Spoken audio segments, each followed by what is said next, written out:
नमस्कार। Vision IAS के news today के इस अंक में आप सभी का स्वागत है। इस अंक में हम आपके लिए लेकर आए हैं यूपीएससी परीक्षा की दृष्टि से महत्वपूर्ण कुछ अहम खबरें। इस अंक के साथ मैं हूं दिव्या तोमर।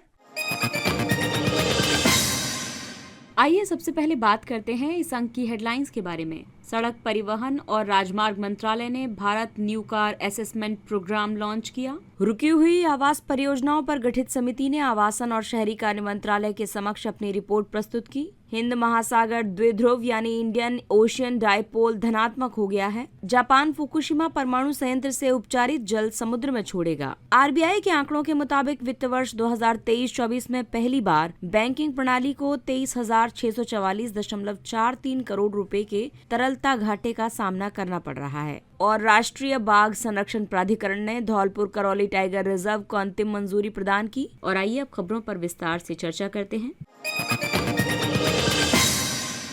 सड़क परिवहन और राजमार्ग मंत्रालय ने Bharat new car assessment programme launch किया है। भारत एनसीएपी नई कार की सुरक्षा के आकलन से संबंधित कार्यक्रम है। इसमें क्रैश टेस्ट के प्रदर्शन के आधार पर ऑटोमोबाइल्स को स्टार रेटिंग देने की एक प्रणाली का प्रस्ताव किया गया है। इसे 31 अक्टूबर 2023 से लागू किया जाएगा। ये ग्लोबल एनसीएपी पर आधारित है। भारत एनसीएपी की मुख्य विशेषताओं की अगर हम बात करें तो इसके प्रावधान देश में निर्मित या आयातित 3.5 टन से कम या उसके बराबर सकल वाहन भार वाले M1 श्रेणी के वाहनों पर लागू होंगे। M1 ऐसे मोटर वाहन हैं जिनका उपयोग यात्रियों को लाने ले जाने के लिए किया जाता है। साथ ही इनमें ड्राइवर की सीट के अलावा 8 सीटें होती हैं। कार विनिर्माता स्वेच्छा से ऑटोमोटिव इंडस्ट्री स्टैंडर्ड AIS 197 के मुताबिक अपनी कारों का टेस्ट करवा सकते हैं। कार्यक्रम के तहत सुरक्षा का आकलन 3 प्राथमिक स्तंभों पर किया जाएगा। एक है एडल्ट ऑक्यूपेंट सेफ्टी, दूसरा है चाइल्ड ऑक्यूपेंट सेफ्टी और तीसरा है fitment of safety assist technology जैसी electronic stability, anti locking braking system, seat belt reminder और एयर बैग्स आदि।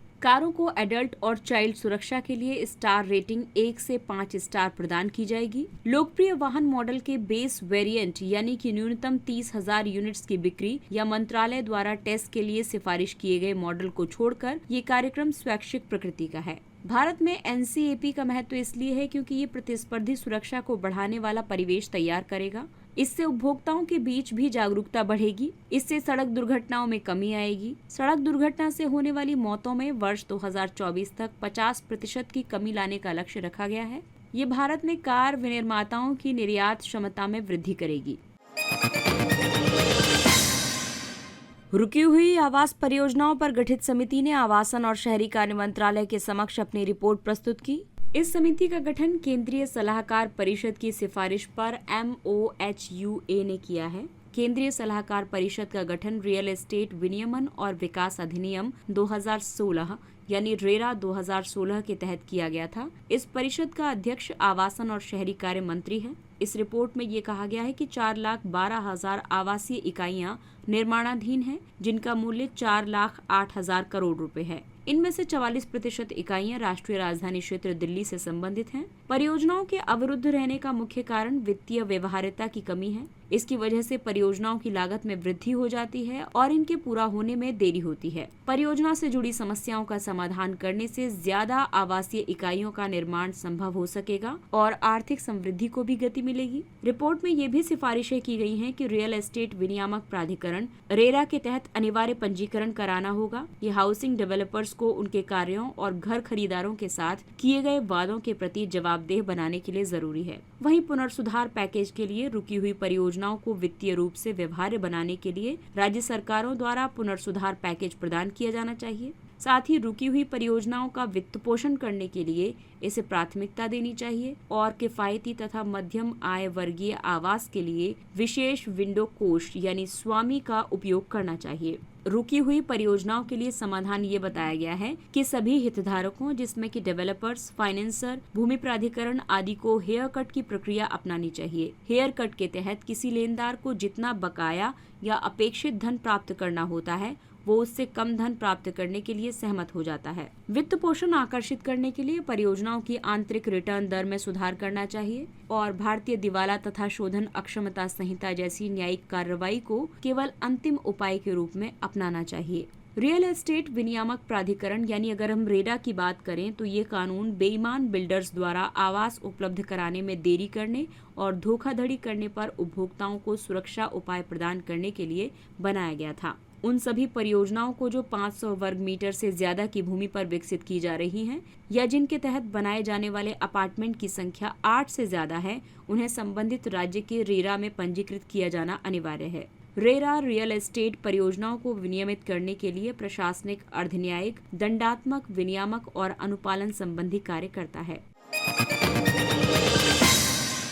अगली खबर हिंद महासागर से संबंधित है। हिंद महासागर द्विध्रुव यानी इंडियन ओशियन डायपोल धनात्मक हो गया है। आईओडी पश्चिमी हिंद महासागर और पूर्वी हिंद महासागर के बीच समुद्री सतह के तापमान में अंतर है, इसीलिए इसे द्विध्रुव कहा जाता है। इसे भारतीय नीनो भी कहा जाता है। आईओडी के 3 चरण होते हैं। धनात्मक आईओडी तब होता है जब हिंद महासागर का पश्चिमी भाग पूर्वी हिंद महासागर की तुलना में ज्यादा गर्म हो जाता है। धनात्मक आईओडी भारतीय उपमहाद्वीप और अफ्रीकी तट पर वर्षा कराने के लिए अनुकूल माना जाता है, जबकि इंडोनेशिया, दक्षिण पूर्व एशिया और ऑस्ट्रेलिया में वर्षा की संभावना को कम करता है। वहीं पश्चिमी हिंद महासागर के ठंडा होने और पूर्वी हिंद महासागर के गर्म होने से ऋणात्मक आईओडी होता है। इसकी वजह से ऑस्ट्रेलिया में ज्यादा वर्षा होती है, जबकि पूर्वी अफ्रीका में शुष्क स्थिति पैदा हो जाती है। जब पूरे हिंद महासागर में तापमान सामान्य के करीब होता है तो उस स्थिति को तटस्थ आईओडी कहते हैं। आईओडी अल नीनो या लालिनो दक्षिणी दोलन यानी एनसो से जुड़ा होता है। ये संबद्धता पश्चिम में वॉकर सर्कुलेशन के विस्तार के माध्यम से और प्रशांत महासागर से हिंद महासागर तक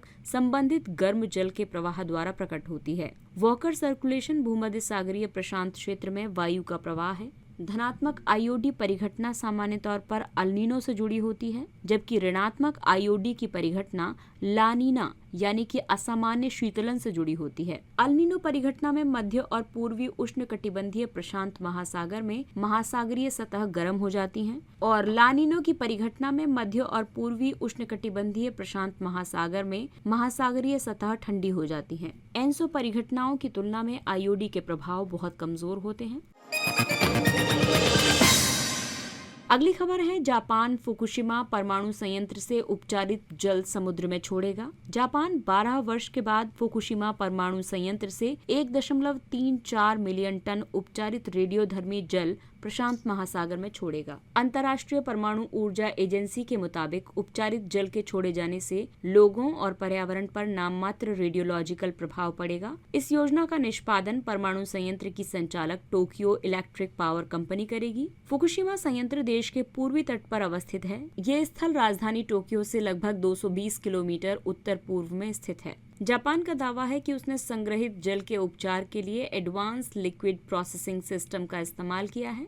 ALPS एक पंपिंग और फिल्ट्रेशन प्रणाली है। ये ट्रिटियम को छोड़कर जल से अधिकतर रेडियोधर्मी पदार्थों को हटा देती है। ट्रिटियम हाइड्रोजन का रेडियोधर्मी आइसोटोप है। इसे जल से अलग करना बहुत कठिन होता है। जल छोड़े जाने से जुड़ी और भी कई चिंताएं हैं, जैसे कि ट्रिटियम युक्त इस जल के शरीर में पहुंचने से DNA को नुकसान हो सकता है। रेडियोधर्मी पदार्थ के संपर्क में आने से ल्यूकीमिया, एनीमिया, रक्तस्राव आदि स्वास्थ्य संबंधी समस्याएं उत्पन्न हो सकती हैं और ये जल मृदा में मौजूद पोषक तत्वों को नष्ट कर सकता है। अपशिष्ट जल छोड़ने से समुद्र प्रदूषित हो सकता है, जिससे नमक और समुद्री खाद्य पदार्थ की कीमतों में बढ़ोतरी हो सकती है। चीन ने फुकुशिमा, टोक्यो सहित जापान से समुद्री खाद्य आयात पर प्रतिबंध लगा दिया है।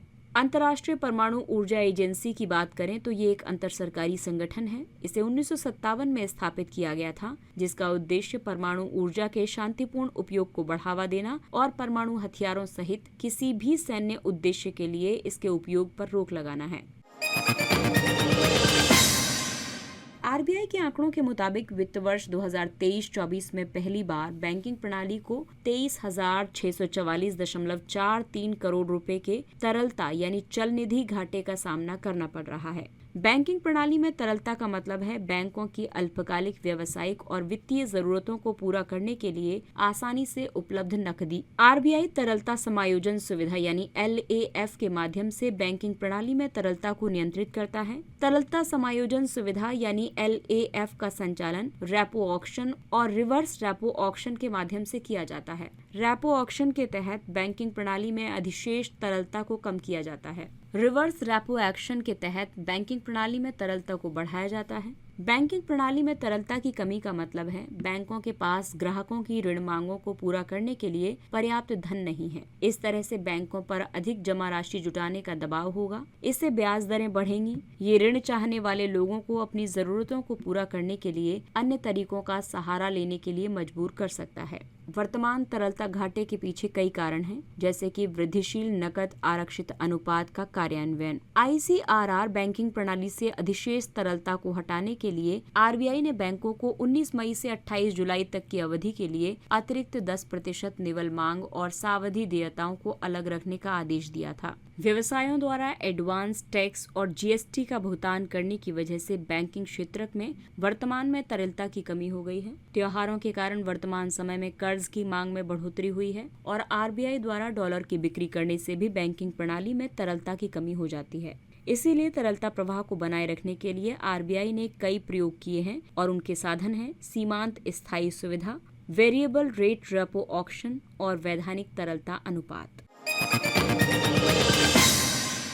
अगली खबर जैव विविधता से संबंधित है। राष्ट्रीय बाघ संरक्षण प्राधिकरण NTCA ने धौलपुर करौली टाइगर रिजर्व को अंतिम मंजूरी प्रदान कर दी है। राज्य सरकार द्वारा अधिसूचित होने के बाद DKTR यानी धौलपुर करौली टाइगर रिजर्व भारत का 54वां और राजस्थान का 5वां टाइगर रिजर्व बन जाएगा। राजस्थान में अन्य टाइगर रिजर्व हैं रणथंभौर, सरिस्का, मुकुंदरा हिल्स और रामगढ़ विषधारी। टाइगर रिजर्व को राज्य सरकार अधिसूचित करती है। इसे वन्यजीव संरक्षण अधिनियम 1972 की धारा 38V के तहत NTCA की सलाह पर अधिसूचित किया जाता है। टाइगर रिजर्व को बाघ संरक्षण के लिए महत्वपूर्ण माना जाता है। इसके 2 भाग होते हैं, कोर या क्रिटिकल बाघ पर्यावास, राष्ट्रीय उद्यान या अभयारण्य का दर्जा इसे प्राप्त होता है, जबकि बफर या परिधीय क्षेत्र में पर्यावास संरक्षण निम्न स्तर का होता है। बाघ संरक्षण के लिए कई पहलें शुरू की गईं, जैसे कि वर्ष 1973 में प्रोजेक्ट टाइगर शुरू किया गया था। ये पर्यावरण, वन और जलवायु परिवर्तन मंत्रालय की एक केंद्र प्रायोजित योजना है। टाइगर रिजर्व के प्रभावी प्रबंधन के लिए राज्य सरकार WPA के तहत बाघ संरक्षण योजना और बाघ संरक्षण फाउंडेशन तैयार करती है। ट्रैफिक भारत के अवैध शिकार रोधी प्रयासों में सुधार के लिए सहायता करता है। इसमें प्रौद्योगिकी का लाभ उठाने के लिए monitoring system for tiger intensive protection and ecological states यानी M-STRIPES बाघों की निगरानी के लिए एक एंड्रॉइड ऐप है। बाघ संरक्षण के लिए eBird टेक्नोलॉजी परियोजना है। इसमें निगरानी और चौकसी उपकरण के रूप में मानव सहित विमान का उपयोग किया जाता है। वहीं संरक्षण अनुवांशिकी के तहत इस तकनीक का उपयोग कम बाघ घनत्व वाले क्षेत्रों में बाघ की मौजूदगी का पता लगाने के लिए किया जाता है।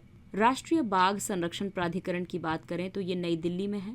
इसकी उत्पत्ति वन्यजीव संरक्षण अधिनियम 1972 के तहत गठित एक सांविधिक निकाय के तौर पर की गई है। इस अधिनियम में 2006 में संशोधन किया गया था। इसका नोडल मंत्रालय पर्यावरण, वन और जलवायु परिवर्तन मंत्रालय है। इसके अध्यक्ष मंत्रालय के प्रभारी मंत्री हैं। राष्ट्रीय बाघ संरक्षण प्राधिकरण NTCA का कार्य है अखिल भारतीय स्तर पर बाघों की गणना करना, टाइगर रिजर्व के संचालन की वार्षिक योजना तैयार करना, पर्यटन गतिविधियों के लिए आदर्श मानक तय करना और मनुष्यों तथा जंगली जानवरों के बीच संघर्ष को रोकने के लिए उपाय करना।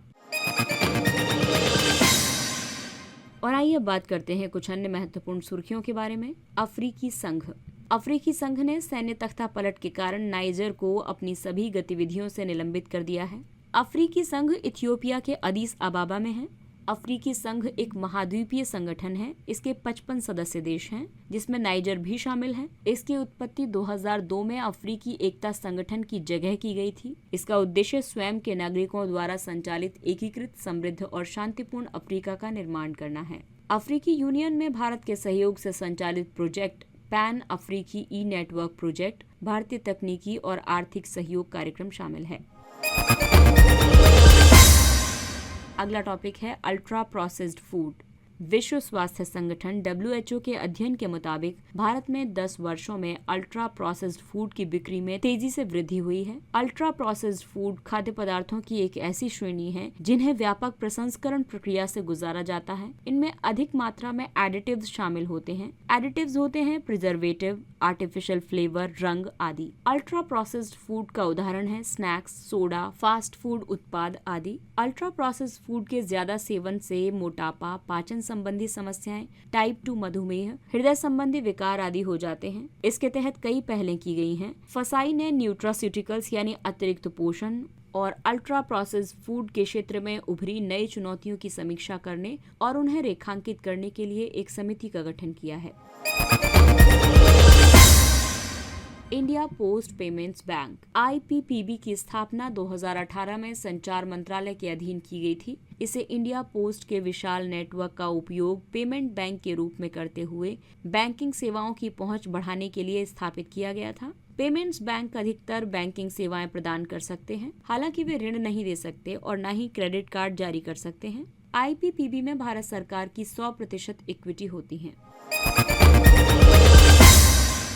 चाबहार बंदरगाह। एक रिपोर्ट के मुताबिक भारत और ईरान चाबहार बंदरगाह पर उपयोगकर्ताओं और संचालकों के बीच विवाद की स्थिति में वाणिज्यिक विदेशी मध्यस्थता की मदद नहीं लेने पर सहमत हुए हैं।